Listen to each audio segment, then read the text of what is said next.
Hoje nós vamos tratar aqui de notícias que saíram nas redes sociais a respeito de uma situação ocorrida na cidade de Campinas e que envolve também a audiência de custódia.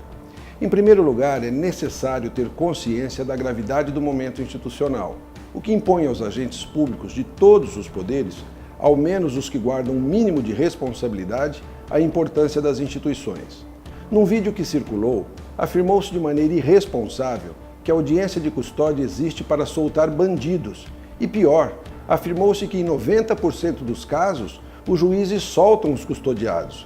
Veja você, estatística oficial do Conselho Nacional de Justiça, o CNJ, mostra que apenas 44,68% dos custodiados são liberados.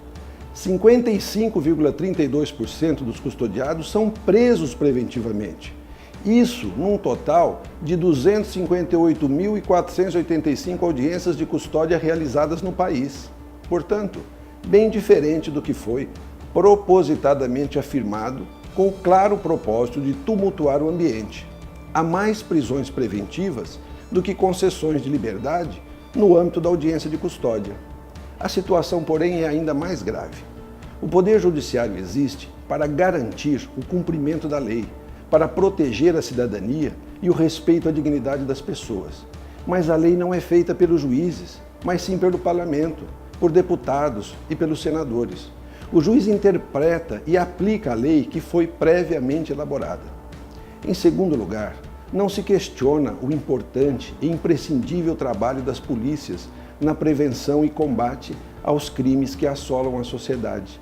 O judiciário respeita o sentimento de frustração decorrente da liberação de custodiados, mas cabe ao juiz e ao judiciário cumprir as leis.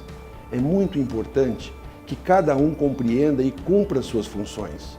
Quem decide sobre a prisão é o Poder Judiciário, porque assim manda a Constituição da República. E isso é uma garantia ao cidadão. Isso é o que diferencia uma república democrática de um Estado totalitário, de uma ditadura. Em terceiro, há muita gente querendo aproveitar um momento de instabilidade institucional para levar o Brasil à completa desordem. E uma dessas maneiras é tentar desacreditar as instituições.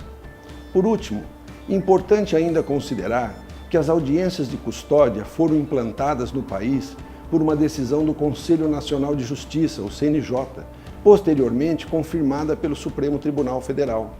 Os juízes brasileiros, conscientes de sua responsabilidade, apenas cumprem as determinações emanadas de órgãos superiores e a legislação do país.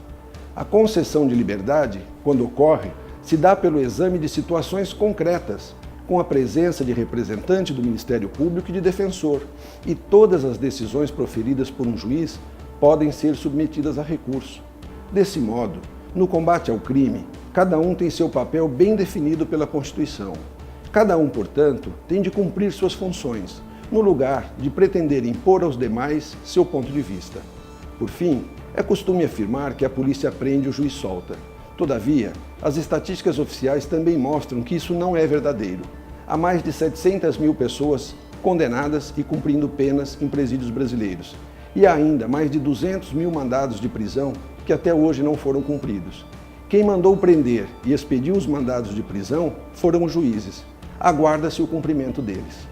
Uma matéria publicada no jornal Estado de São Paulo no ano de 2016 dava conta de que no Brasil só 4% dos crimes são elucidados, enquanto nos Estados Unidos e no Chile esse índice de elucidação é de 90%. Fique atento, portanto, você que nos ouve. Polícia, Ministério Público, Advocacia, Defensoria, Magistratura, todas essas instituições são imprescindíveis na democracia brasileira. E a maioria esmagadora de seus integrantes estão conscientes de suas responsabilidades e do momento grave pelo qual passa o país. Não se deixe levar pelo discurso de ódio de alguns poucos que tentam desqualificar o trabalho dos demais. No momento, o que o Brasil mais precisa é de união, de responsabilidade e de trabalho. Somente com esses atributos poderemos superar os baixos índices de apuração de delitos, melhorar o combate ao crime e trazer tranquilidade à nação. Isso exige esforço, superação e consciência cívica, de maneira que cada um desempenhe seu papel. Os 16 mil juízes brasileiros estão fazendo a sua parte e assim continuarão a fazer, com serenidade, com confiança nas instituições da República.